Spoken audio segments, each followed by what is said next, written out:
Bulletin में खुशामदीद। Election के बाद सियासी जोड़ तोड़ जारी। अगली हुकूमत बनाने के सवाल पर मुज़ाकरात हो रहे हैं। नाकामी का एतराफ़ भी किया जा रहा है। इंतखाबात में नाकामी पर अमीर जमात इस्लामी पाकिस्तान सिराजुल हक ने इमारत के ओहदे से इस्तीफ़ा दे दिया। जहांगीर तरीन ने इस्तेहकाम पाकिस्तान पार्टी की चेयरमैनशिप छोड़कर सियासत से मुस्ताफ़ी होने का ऐलान कर दिया है। PTI पार्लियामेंटेरियंस के सरबराह परवेज़ खटक ने सियासत से आरजी ब्रेक ले लिया है। 9 बजे की हेडलाइंस में अमीर जमात इस्लामी सिराजुल हक के पार्टी छोड़ने की खबर नशर हो गई, जिस पर इदारा माजरत खा है।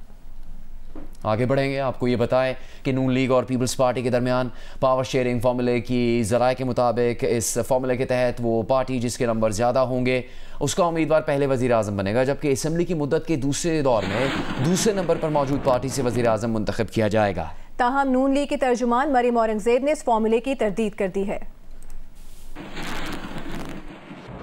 ना ऐसी कोई बात पीपल्स पार्टी के साथ हुई है। उनका हमारा दूसरा अमल जारी है, जिसमें आज उनकी सेंट्रल एग्जीक्यूटिव कमेटी की मीटिंग है और पावर शेयरिंग और इन चीज़ों से रिलेटेड ना किसी किस्म की गुफ्तगू हुई है, ना मुशावरत हुई है।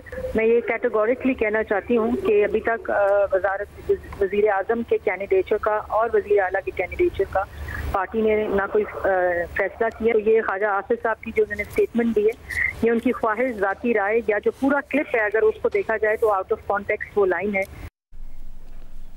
दूसरी जानिब पीपल्स पार्टी की सेंट्रल एग्जीक्यूटिव कमेटी का इजलास इस्लामाबाद में जारी है, जहां हुकूमत साजी पर अहम फैसले मुतवक्के हैं।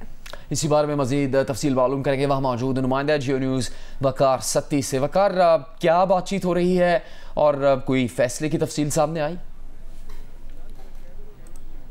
जुनैद, पाकिस्तान पीपल्स पार्टी की सेंट्रल एग्जीक्यूटिव कमेटी के इजलास में मुल्क की जो सियासी सूरत हाल है, बिलखुसूस इलेक्शंस और इलेक्शंस के बाद हुकूमत साजी के जो मामलात हैं उसके ऊपर सेर हासिल बहस जारी है। और इस वक्त चेयरमैन पीपल्स पार्टी और शरीक चेयरमैन साबिक सदर ममलकत आसिफ अली जरदारी मुस्लिम लीग नून की क़यादत के साथ होने वाली जो बातचीत है उसके ऊपर शुरा को एतमाद में ले रहे हैं। और इसके ऊपर भी बहस जारी है कि क्या मुस्लिम लीग नून के साथ इत्तेहाद बनाया जाए या ना बनाया जाए, और अगर बनाया जाए तो किन शराइत के ऊपर वो बनाया जाए। मुल्क को दरपेश जो वो सूरत हाल है, जो हालात है, इसके ऊपर भी वो बहस जारी है। जबकि पावर शेयरिंग का जो फार्मूला है उसके ऊपर भी अरकान अपनी इस पर मरियम औरंगजेब तो तरदीद कर रही हैं कि पावर शेयरिंग फार्मूले पर कोई बात नहीं हुई है। क्या पीपल्स पार्टी की तरफ से पता लगा इस बारे में? क्या इस बात को मीटिंग में रखा गया है? जुनैद, देखें, अगर इत्तेहादी हुकूमत बनेगी जिसमें जो इनका PDM का इत्तेहाद था, जिसमें पाकिस्तान पीपल्स पार्टी, पाकिस्तान मुस्लिम लीग नून, MQM, JUIF और पाकिस्तान मुस्लिम लीग जो है वो शामिल थे, तो क्या पावर शेयरिंग नहीं होगी? क्या उसका कोई वज़ीर-ए-आज़म नहीं होगा? तो ये बात नहीं चल रही है। मुस्लिम लीग नून और पीपल्स पार्टी में कैटेगरी के लिए ये चीज़ शामिल है कि जियो न्यूज़ के नुमाइंदे पीपल्स पार्टी की सेंट्रल एग्जीक्यूटिव कमेटी के इजलास के हवाले से। अमरीकी सदर ने इसराइली वज़ीर आज़म नेतन्याहू को अपनी निजी गुफ्तगू के दौरान गाली दे दी। बरतानवी न्यूज़ चैनल स्काई न्यूज़ के मुताबिक दो तरफा गुफ्तगू के दौरान अमरीकी सदर बाइडन नेतन्याहू से इतने तंग आ गए कि नेतन्याहू को गाली दे दी। सदर बाइडन इसराइल को गजा में फायरबंदी पर आमादा करने की कोशिश करते रहे हैं, लेकिन नेतन्याहू ने उनकी बात मानने से साफ इनकार कर दिया। गजा में 28,000 फ़लस्तीनी कत्ल किए जा चुके हैं। अमरीकी कौमी सलामती काउंसिल ने बाइडन की जानिब से नेतन्याहू को गाली देने की खबर की तरदीद की है और कहा कि दोनों के बाज़ उमूर पर इख्तलाफात ज़रूर हैं, लेकिन दोनों की दोस्ती कई दहाइयाँ पुरानी है और दोनों आवाम के सामने और निजी तौर पर एक दूसरे की इज्जत करते हैं।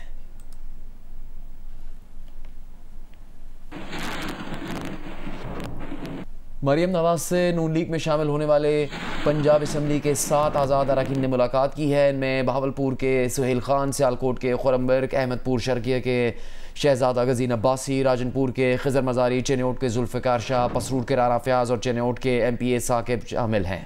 लाहौर में हुई इस मुलाकात में मरियम नवाज ने कहा कि इन अरकान का एतमाद अवाम को महंगाई से निजात दिलाने में नवाज शरीफ के हाथ मजबूत करेगा।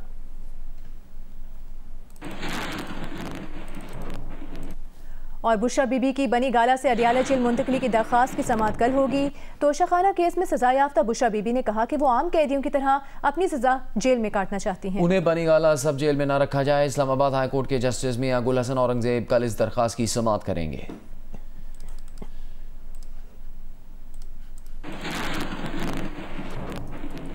पाकिस्तान तहरीक इंसाफ के 2 रुकनी वफ़द ने सदर मुमलिकत आरिफ अलवी से मुलाकात की है। PTI का 2 रुकनी वफ़द तर्जुमान रऊफ हसन और उमर न्याजी पर मुश्तमिल था, जिसने ऐवान सदर में सदर आरिफ अलवी से मुलाकात की है। सीनियर सियासतदान फैसल वावला ने कहा है शहबाज शरीफ के वज़ीर-ए-आज़म बनने के चांसेस ज़्यादा हैं। कैपिटल टॉक में गुफ्तगू करते हुए उन्होंने कहा कि फॉर्म 45-47 की कोई अहमियत नहीं है, इसमें आप छोले खा सकते हैं। तहरीक इंसाफ के शोएब शाहीन ने कहा कि तहरीक इंसाफ के मजीद अरकान अपनी वफादारियाँ तब्दील नहीं करेंगे। उन्होंने कहा कि हल्के के अवाम लोटों का जीना दोभर कर देंगे। नून लीग के तारिक फजल चौधरी ने कहा कि बदकिस्मती से कोई भी सियासी पार्टी हुकूमत बनाने की पोजीशन में नहीं है। वालिद साहब प्राइम मिनिस्टर होंगे तो बेटी चीफ मिनिस्टर नहीं होगी, चीफ मिनिस्टर बेटी अगर होगी तो वालिद साहब प्राइम मिनिस्टर नहीं होंगे। कुंडलियों का मसला है, हॉरोस्कोप का प्रॉब्लम है, तो उसके हिसाब से ज़्यादा चांसेस तो हैं कि शहबाज शरीफ साहब को होना चाहिए। इलाके के लोगों ने इनका जीना हराम कर देना है। जो शख्स लोटा बनेगा, कोई भी जमात इस पोजीशन में नहीं है कि वो हुकूमत बना ले। उसके लिए आपको दूसरी जमातों के साथ बात करना वो ज़रूरी है, वो मजबूरी है मौजूदा हालात की, और वो करनी पड़ रही है। पाकिस्तान मुस्लिम लीग फंक्शनल ने सिंध असेंबली की 2 नशिस्तें छोड़ने का ऐलान कर दिया। पीर पगारा ने मीडिया से गुफ्तगू में कहा कि वो इंतखाबी नताइज को मुस्तरद करते हैं। जब फैसला हो चुका है कि सिंध पीपल्स पार्टी को देना है तो ये 2 नशिस्तें भी जरदारी साहब को दे दें। ये इलेक्शन एंटी स्टेट इलेक्शन था। तो अब जब फैसला हो ही गया था कि पूरा सिंध पीपल्स पार्टी को देना है, तो अब मुझे बताओ मैं कैसे नाराज करूं कि 2 सूबाई सीटें आ गई हैं मेरे पास, एक मेरा बेटा और एक हमारे सांगड़ से। तो अब ये सीटें भी अगर मैं रखता हूं तो नाराज होगी, तो लिहाजा ये दोनों भी हमें छोड़नी पड़ेगी। इस पे भी जरदारी साहब के लोग आ जाएं, क्योंकि को नाराज करके तो हम चल नहीं सकते। इस इलेक्शन को तो हम लोग जीडी वाले कबूल करते ही नहीं, और ये इलेक्शन को मैं कहता हूँ एंटी स्टेट इलेक्शन। मेरे जमात इस्लामी कराची हाफिज नईमुर रहमान ने सिंध असम्बली के नशिस्त PS29 छोड़ने का ऐलान कर दिया है। कहा कि फॉर्म 45 के तहत ये नशिस्त PTI ने जीती है। जमात इस्लामी को खैरात की इस सीट का लॉलीपॉप नहीं चाहिए। उनका नशिस्त छोड़ना इलेक्शन कमीशन के मुंह पर तमाचा है। मेरी सीट पे जो PS 129 है उस पे मेरे वोट शो किए गए। फॉर्म 47 जो इलेक्शन कमीशन ने जारी किया वो शो किए गए हैं 26,000, जबकि एक्चुअली मुझे 30,464 वोट मिले हैं। लेकिन मुझसे ज्यादा वोट आजाद उम्मीदवार जो PTI के हैं उनको मिले हैं, और मैं इतना ज़र्फ रखता हूं कि मैं इस बात का ऐलान करता हूं कि PTI वहां पर उसका हिमायत याफ्ता आजाद कैंडिडेट जीता है, और मैं इस सीट को अवेल नहीं करूंगा। मैंने कौम से वादा किया था, मेरी जमात ने वादा किया था कि हम एक वोट भी इजाफी नहीं चाहते। रहनुमा MKM मुस्तफ़ा कमाल ने कहा है कि हाफिज नईमुर रहमान ने नशिस्त छोड़ने का ऐलान करके अपनी इज्जत बचाई है। वो इलेक्शन कमीशन नहीं, वो कौन होते हैं हार जीत का ऐलान करने वाले? हाफिज नईम साहब के इलेक्शन कमिश्नर लगे हुए कि वो जो है वो फॉर्म 45 बांटते फिर रहे हैं और वो जीते, वो ऐलान करेंगे। भाई ऐलान तो जो है वो जो जिनके वोट निकलेंगे उनका ऐलान होगा ना। हाफिज नईम साहब के खिलाफ हमने पूरी सबूत और शवाहिद के साथ हमने पिटीशन तैयार कर रखी है। सीट को वो जीते ही नहीं है, उन्होंने अपनी जो है वो इज्जत बचाई है, और वो और माज मुकद्दम है हकपरस MKM के जो कैंडिडेट थे वो ये जीते हैं, और ये हम अभी साबित करेंगे तो उन्होंने अपनी इज्जत बचाई है। तहरीक इंसाफ ने हाफिज नईम के नशिस्त छोड़ने का खैर मकदम किया है। तर्जुमान PTI ने कहा कि चीफ इलेक्शन कमीशन ने अवामी मैंडेट की हुर्मत पामाल की, उन्हें फौरी तौर पर मुस्ताफ़ी हो जाना चाहिए।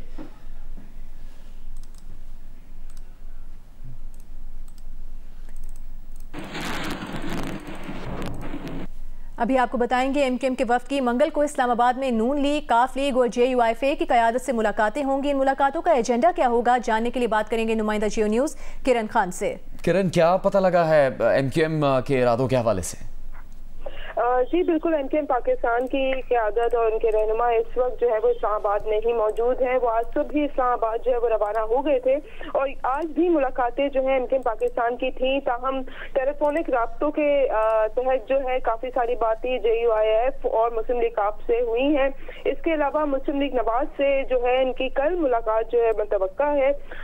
जो हुकूमत साजी है उसके हवाले से आज भी कहा यही जा रहा है MKM ज़राई की जानिब से कि गैर रस्मी मुलाकात जो है MKM की JUIF और हो सकती है मुस्लिम लीग काफ के सरबराह चौधरी शुजात हुसैन से। तमाम अब तक MKM की जानिब से कहा यही जा रहा है कि जो उनको तजावीज़ देनी थी हुकूमत साजी के लिए और जो मुतालबात रखने थे वो तमाम के तमाम वो मुस्लिम लीग नवाज से तय कर चुके।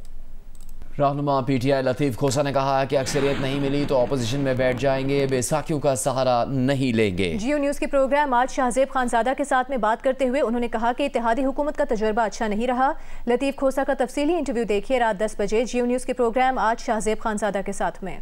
पंजाब असम्बली के साबिक रुकन चौधरी अदनान पिंडी में कातिलाना हमले में जाँ बहक हो गए। वो हालिया इंतखाबात में हल्का PP19 और NA 57 पर आज़ाद उम्मीदवार थे। उन पर पुलिस हेडक्वार्टर्स के सामने मोटरसाइकिल सवारों ने फायरिंग की। चौधरी अदनान 2018 के इंतखाबात में तहरीक इंसाफ के टिकट पर रुकने सूबाई असम्बली मुंतखब हुए थे। 9 मई के वाक़े के बाद उन्होंने तहरीक इंसाफ को खैरबाद कह दिया था। पिंडी पुलिस के मुताबिक इब्तदाई तहकीकात में वाक़या ज़ाती दुश्मनी का शख्साना लगता है।